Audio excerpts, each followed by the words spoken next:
Good morning, everyone. How are you today?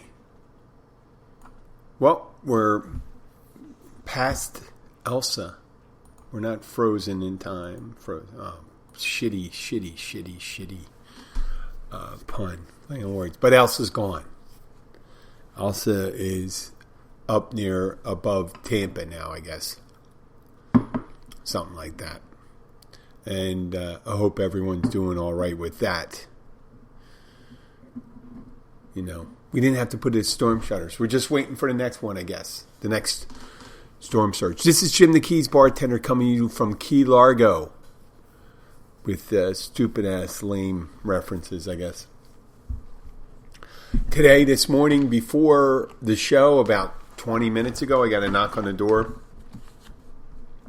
And an elderly lady who was very timid because I answered the door. I guess because I'm a big man, but she stood back when I answered the door and she says, "Do you have Gloria's dog?" And I'm like, I don't even know who Gloria is. But I assured her I don't have Gloria's dog. And she gave me a story about Gloria walking through, having fell and hurt her hip. And she's her friend. And she lost her dog. And she said that someone helped her out and took the dog in to their house. Which I guess I should have asked a bunch of more questions because it sounded like, why would people have helped the lady who fell, taken her dog, got her help, and not give her back her dog? She says it's in one of the houses. So it sounds a little discombobulated, but it was in the neighborhood. I thought it was very nice. The lady started right away with the Gloria story. And I'm like, I guess I've seen her. And she goes, "Oh, we've seen you before. We walked through the neighborhood with the dog."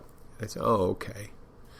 So I'll say I'll keep an eye out for the dog. I said, "Where her house is?" And she pointed over to a street over in a general direction. I said, "What's the address?" She didn't really have the address. She just told me a description of the house.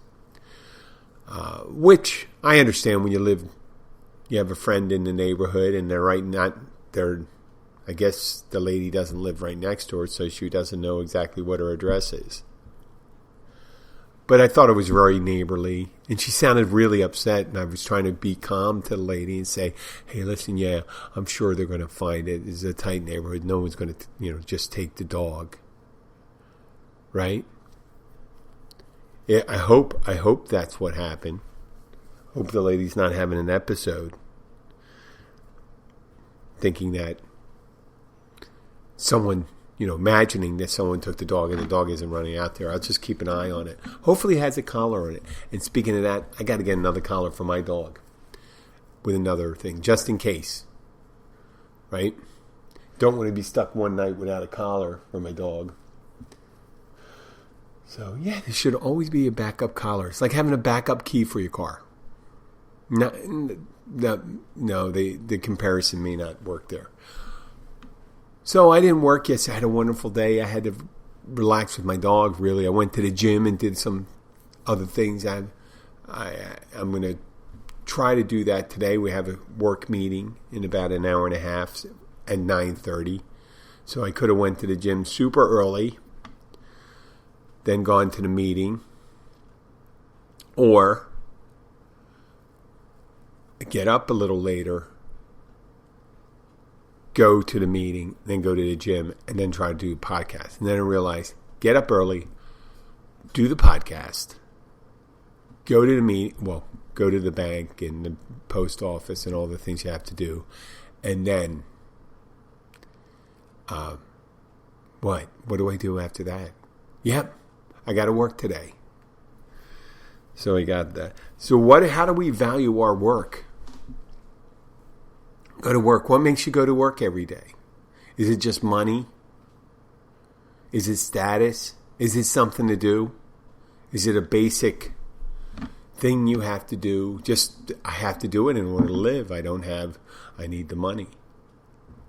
So what do we value ourselves? Nowadays, I guess right after the pandemic, people are valuing their work a little more because supposedly a lot of service jobs aren't being filled.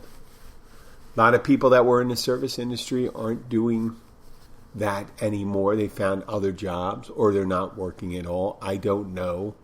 Some people are very quick to make the estimation or the interpretation that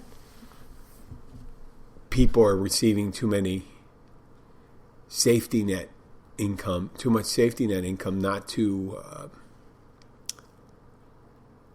work, unemployment. It's not that much in Florida. It's $275. I think they cut off the $300.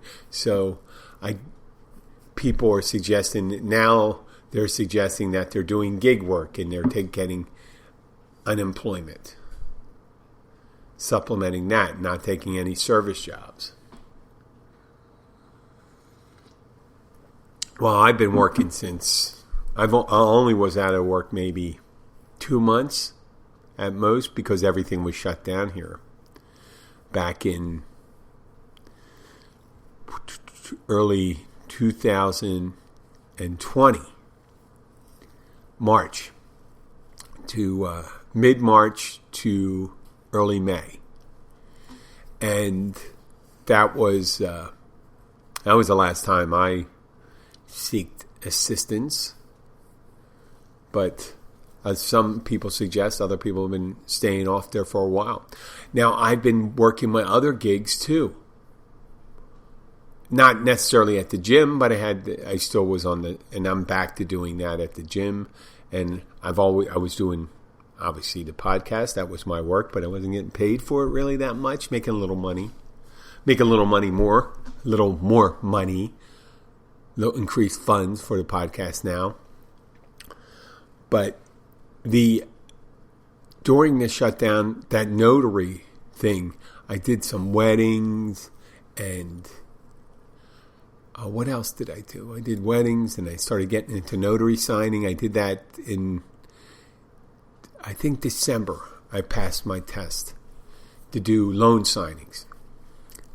And unbeknownst to me, they were talking about when I was getting the certification, what people used to do is that they get asked by title companies or mortgage companies to go in and present loans.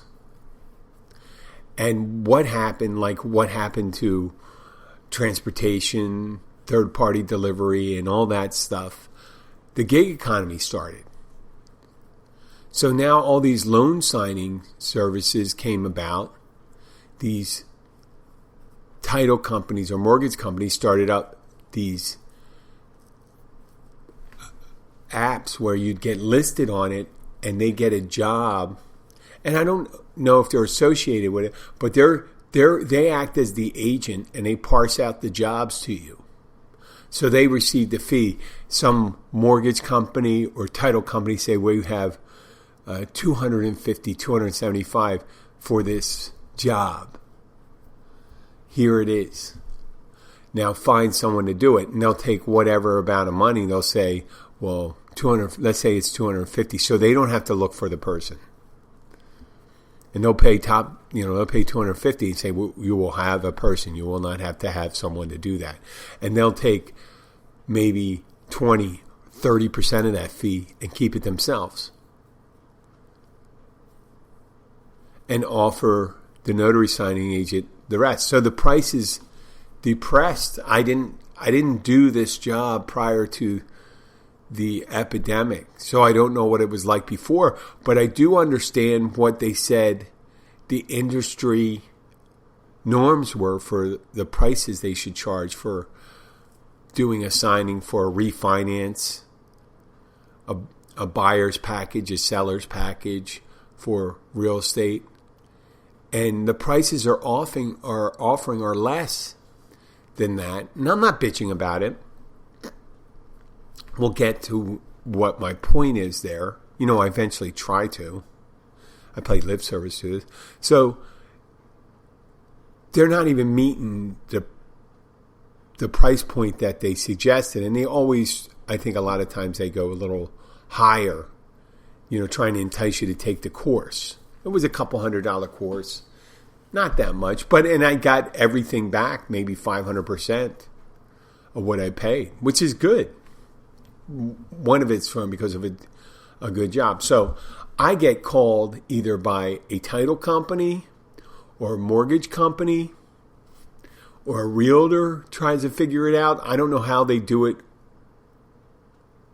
on their end. I know title companies, people that put together the package, the loan package, they do that. They get a hold of the loan signing agent. So when they ask you to do that, I'm not pitching about the job. It's a lot of detail. You got to notarize signatures. You got to check spaces. You got to fill in information. And after you're done, you got to check your identification. You got to explain what the paperwork is without giving suggestion. And there could be upwards of 120, 150 pages in each package that you got to go through each page and present it to somebody. And it takes a while to do it. You just say, this is an addendum to this. This is a HUD document. This is the deed of trust and all this stuff. And then they'll expect it once you go call up, make your appointment, go there, check their identification, go through the package with someone. And then when you're done, you either take the whole package, you give a package to the copy to the person who's signing, and you mail the other one. Or you mail it and scan it back because the mortgage company wants to get it because they're closing. They want the closing document. Sometimes they want to even have you collect payment, a check that you overnight with everything else. And included on that, they don't send it to you. Obviously, they do e-documents. They got to print it out. So you're responsible for all the printing. Now, for all that, they come up with a price. Now,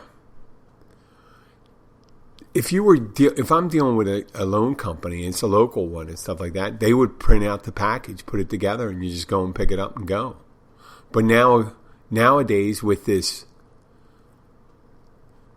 online request, what they do is they send out bids. You sign up for this list. Let's say notary signers, blah, blah, blah, blah. And they'll send out a text message to you for a bid on a job, tell you where it is, when it is, kind of what it is, but they won't tell you how long it is. They'll just tell you if you need to scan things back or not. And they'll tell you a price. Now, we're in the Keys. I'd say about 1/4 of the jobs that come in are within 20 miles of where I'm from. 1/4 at most. The rest are 50 to 100 miles away. And when I say 100 miles, none of it's on the mainland. All of it's in Monroe County. And more than half are in Key West, which is a no start for me because it's a 6-hour round trip. And they offer, some amount of money that's lower than what people suggested you would when you're going through your training. I know it's kind of convoluted here, so follow me on this. So I realize that. And I realize I get calls from it because sometimes people realize that they can't get someone to do a signing and they have to call someone ahead of time. And some signings are important, really important, big ones. They want to line up a signer ahead of time. So I get called directly. When I get called directly, that's when I can negotiate. It's hard to negotiate when someone sends you a bid in a text message. But in a text message, you just go, you accept or you turn it down. And one of the sites, they go and say, they give you all the reasons. Why did you turn it down? You go, I'm busy. And then they ask you to put a time in where you're not busy. I'll tell you, you put in next time. Or you're saying the price is too low because either it's a very, it's a buyer package, let's say, and it's going to be close to 100 documents, 100 pages. And they're offering like $100. And you're going to have to print out 200 pages. And for just printing out 200 pages, I would charge a significant chunk of money. So the way I value my work, most of the time I'll just turn it down. Not because I think I'm worth more. It's just, driving 4 or 5 hours for a certain amount of money just isn't worth it. It's the way you value. It's anybody who does it. It's like a doctor. If they need $5,000 to perform a surgery, the doctor themselves, and if someone says, well, I'm going to give you $1,000 or $2,000. So, well, a doctor's much more trained and there's less, there's not as much competition. Well, you're in the Keys, baby, here. And there is competition here. There's the competition here, when I say call it competition, there may be a lot of people doing what I do, but they don't always show up. I know that. Because yesterday I got a bid for a job that came by text, and it was 10 after 4. And the bid for the job was 10 miles away and 20 minutes. And it was a refinance package. And it would be 75 pages. And, it's upwards of maybe 50. It could be 50,000, could be 500,000, the package I was going to get. Could be $1 million. They were offering $90 for you to go and print out 180 pages and to go 10 miles in 20 minutes. So it would have probably taken almost 15 minutes to get that and get ready and go. Yeah, there was no way to get there 4:30 and, rush and accept it and then do your scan back. So your whole night, you got like 3 hours worth of work, and they wanted to give you 20 minutes notice. I don't work for those people, so I don't worry about it. I just say no. Because they'd have to come up with more cash. It's supply and demand. Now, there's probably people around here that will do the job for that. That's like Uber. Uber does that.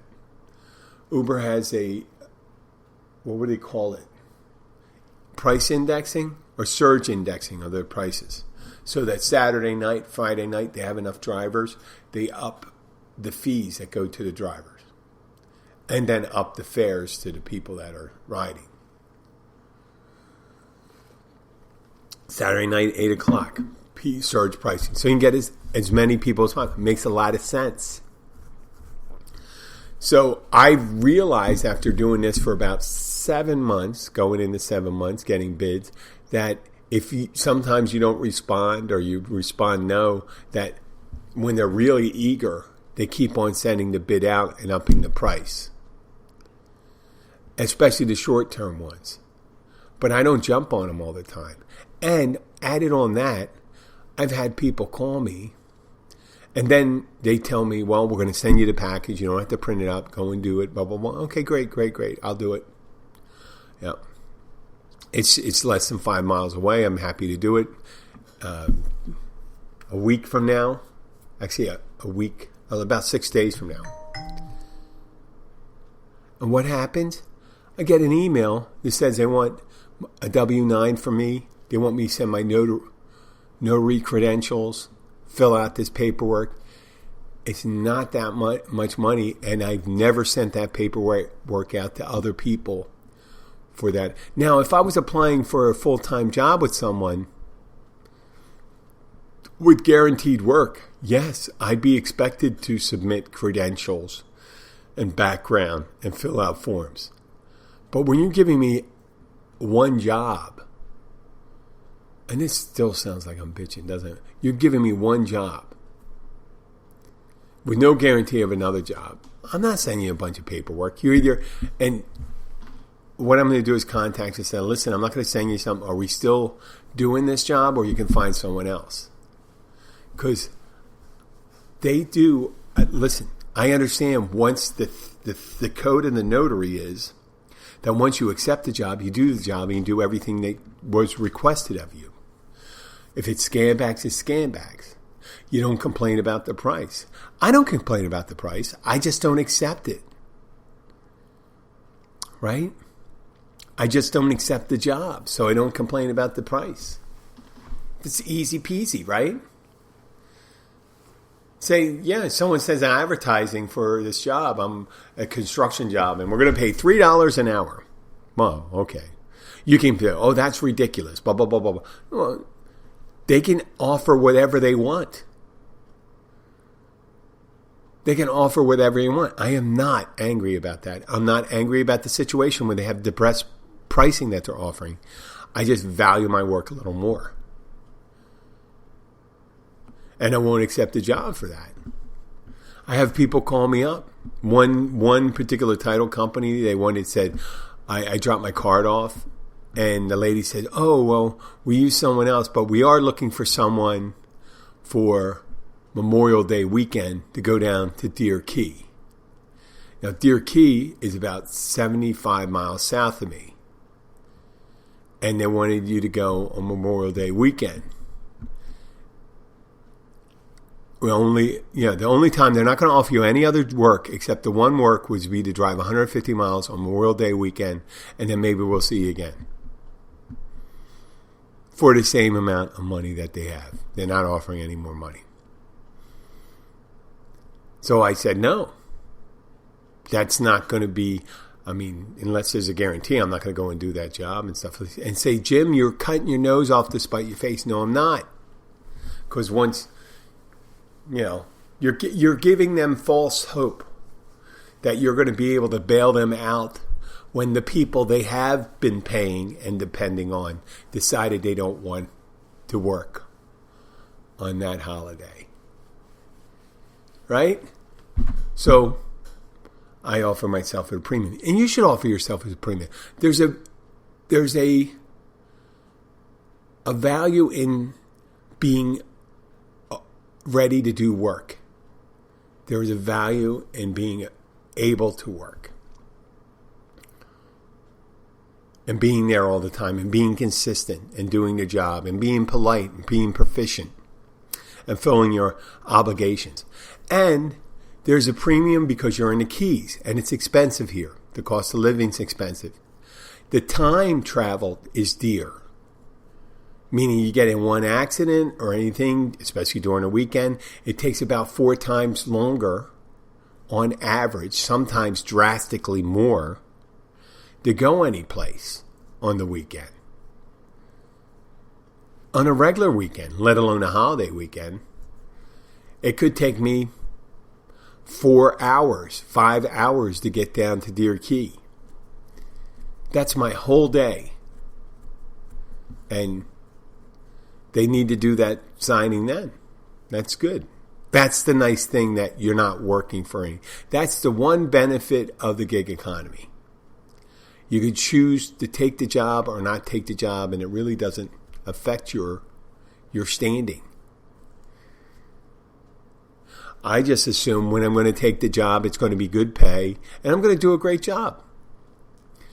I won't travel far for a value that I don't see as worthwhile. And say, hey, Jim, you can deduct the mileage. Yeah, but you got to factor that in with the time. So, and it's just like that in the restaurant work. These people haven't come back in. They say that a lot of these places are having a hard time finding anybody. In the service world, you got to take the perspective, and there's our listeners that worked in the service world, except for people that work in the back of the house and maybe like a hostess and managers, you're paid a minimum wage, sub-minimum wage.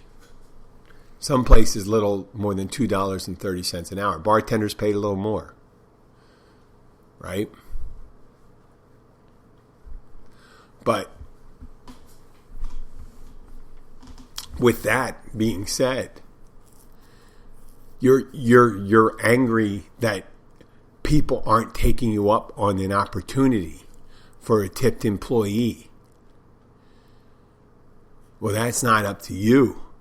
What are you offering them? Some places have offered them more pain in the ass work to do. Like, well, listen, besides the other responsibilities you had, you're going to be doing all this other side work, sanitizing and stuff like that. And yes, you'll be getting $2.35 an hour, but you'll get your tips. Yeah. So don't be so fast to complain that service employees aren't running back to work. I did come back to work, and I realized it's harder work now. It's harder work, but I'm close to the owners, and they're having difficulties finding people, and it's not necessarily the restaurant owners that offer. It's hard if you're a small mom and pop operation. You're not going to be breaking new ground by offering more money because your meals are not priced differently. You have a certain amount of profit in there, and your price structures didn't change. And you probably increased the prices of your menu items, and you're still barely making ends meet. You don't have the extra money to really do that. Now, obviously, you could decide, hey, I'm going to tack $1 surcharge on almost every entree, 75 cents for lunch entree. And that's going to cover my wage. You could do that, probably, and still do the tipping thing. I mean, that's what it's taking now. We've all seen the stories where people are offering bonuses just to have someone come in and wash their dishes.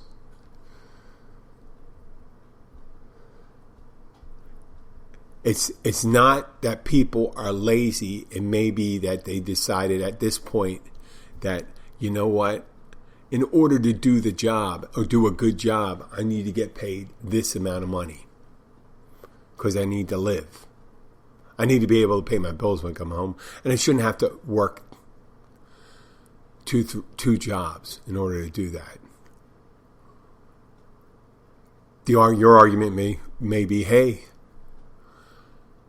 you should have thought about that when you were going to school and thinking of your vocational track. Well, you know what? If you want someone to do that job, supply and demand goes for them too. And if there's not people to do it, you're going to have to pay for it. Or figure out a way a robot can do it. Then you got to pay for the robot. And then you got to pay for the person to fix the robot when it breaks down. Yeah, what the fuck?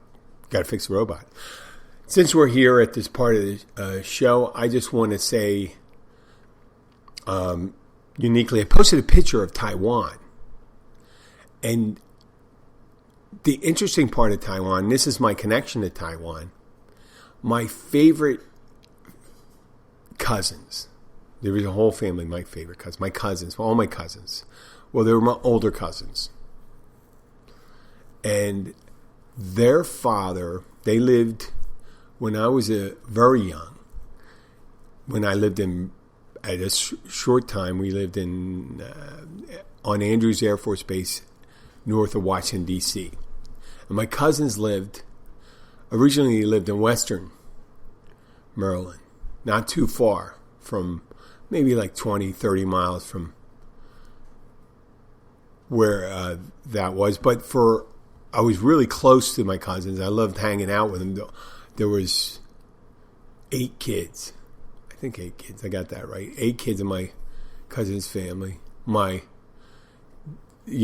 to like 12 years older than me to 5 years younger. And at one point when I was 7 years old, I think it was, around that, my cousins got up and left with their family, and they moved to Taiwan. Yeah, they moved to Taiwan. Yeah, this Anglo family moved to Taiwan. And I just really didn't understand what was going on. I knew my uncle worked for the government. He actually worked for the NSA. And he was a Chinese language expert for the National Security Agency. And back then, for some reason, they had to have them on hand, because now I don't understand why a Chinese language expert would have to be in Taiwan when you consider phones were working perfectly fine in the 1970s. It was 71, 72, 73. And if you know anything about American history, Nixon was president, and he opened up, it was called a rapprochement with the People's Republic of China. And there was a picture in a magazine called Foreign Policy magazine. Yeah, there's a magazine that was called Foreign Policy. But then again, they had a magazine on everything back then. You know? There was no online applications in the early 70s. But on the cover of Foreign Policy magazine, there was Nixon getting off the plane, Air Force One, and behind him was a man in a black wool cap that looked just like my uncle. And where the assumption is, I don't even know where that magazine is anymore today, but I mean, imagine I can look for it. I can look for it online. I'm sure I can get access to it. So they lived in Taiwan for a while, and I was so young. That was in the day nowadays where you go and visit your cousins and things like that. And I think that it just lasted maybe at most a year or two. They lived in Taiwan. And it was just the biggest adventure. I had cousins that lived off the coast of China. I didn't know much about Taiwan. And I didn't learn, other than the mainland was communist and Taiwan wasn't. And then I learned later on that after World War II, the communists and nationalists were fighting the Japanese occupation during World War II. And when that World War II ended, when the Japanese surrendered, the nationalists and the communists resumed their civil war, fighting each other. On one side, the communists was Mao Zedong, and this is all from memory. Mao Zedong, and the nationalist leader was Generalissimo, I think they called him, even though that's a Spanish name, General Chiang Kai-shek. And in the early 50s, it could have been 1950, 1951, the nationalists surrendered, or the communists declared victory, and the nationalists were, exiled themselves to the island of Taiwan. That was, I think it was traditionally controlled by China, and there was a native population in Taiwan, but the nationalists brought the remaining troops and families to Taiwan, where they pretty much took it over. And they became nationalist China. And for years, there was always two Chinas. There was the People's Republic, which was the mainland, the vast majority of them. And in the Olympics, you'd have both of them. Though they didn't compete under similar flag, under the same flag. And Taiwan would go in there. And for years, China said, we don't want you to recognize it. Nowadays, China threatens that if Taiwan insists on not unifying, and that's the main thing. There was always a stated goal of the nationalists that eventually they were the true government of China and they were going to go and take it over. And the People's Republic says the same thing about Taiwan. Now, a small region, I guess that's kind of like the Chinese saying that it's similar to our Civil War. And the nationalists say, nope, we're wholly sundered from them. I think that pretty much the nationalists of China realize that they're not going, of Taiwan, they're not going to take over the mainland. So they've struck up agreements, defense. I don't know if they have treaties, but right now it looks like Japan and the U.S. are the grantors of Taiwan independence, considering that one of the largest powers in the world is right over across from the Taiwan Straits with a huge, the People's Republic, the Army of the People's Republic, and the Navy and the Air Force over the tiny island nation of Taiwan, which is advanced economy, and that happens to listen to the podcast. And we come back to it. I do appreciate them. It's interesting. It's interesting stories, and I know that it's bad enough that you got to worry about, here we are in the United States worrying about our jobs and how much we're getting paid and how much healthcare is, and here you are, Taiwan. Yeah, we worry about those things, about being paid, about infrastructure and all these things, but we also have to worry about this huge country that is threatening us right next door. And it's threatening to invade and take us over. Because they can see how Hong Kong, which supposedly, when the British gave Hong Kong back to China, which, the Chinese will say, well, listen, it wasn't theirs to give back, but we chose to do it peacefully. But the People's Republic of China agreed, in order to ease that would be 2 systems, 1 country. Well, now it's going to be 1 system, 1 country. They're having the democracy protest in Hong Kong. Taiwan can look at it and say, listen, we don't have a choice, because they don't, no matter what agreement we go with, China can decide whatever it wants. They could decide to restrict freedom of the press, freedom of religion, freedom of speech, all that stuff. Because they're doing it in Hong Kong right now. They just closed one of the largest papers there, this largest independent paper in Hong Kong. So Taiwan sees and says, well, listen, this agreement was between Hong Kong and China that they would have a special status. That is being shit-canned. You understand that. But, you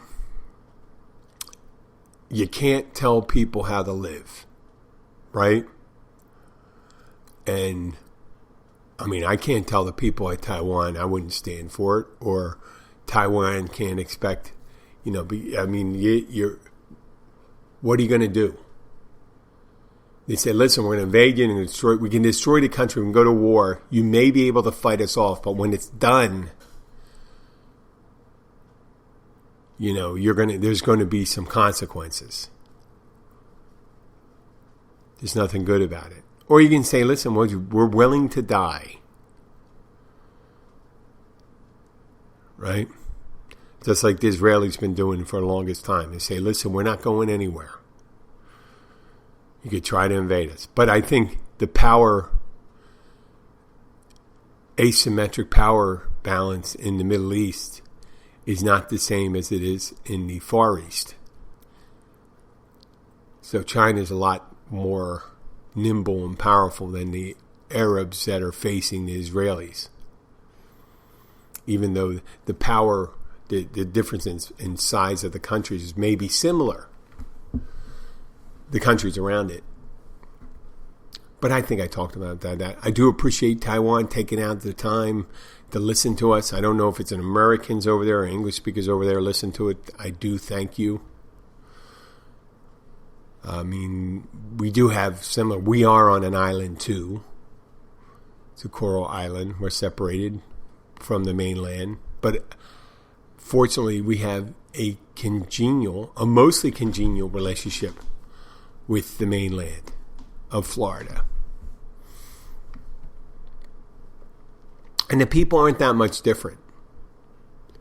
And the government systems aren't, well, yeah, they are. We have a different way of doing things in the Keys than they do on the Florida mainland. And we do have a different government that sometimes may be responsive to our needs, sometimes maybe not. But in no way is it anywhere like the animosity you have in Taiwan. And I do appreciate you for listening. And if you are listening, please, and you like the show, please share the show with your friends and family. If you like it, also, you can follow us on Facebook, Instagram, and Twitter. And if you have any questions, send them to Jim at keysbartender.com. Thank you for listening and have a great day. I just picked up my remote control from my television, so that's not going to work. Let's play these tunes to get you on out of here. Talk to you later. Bye.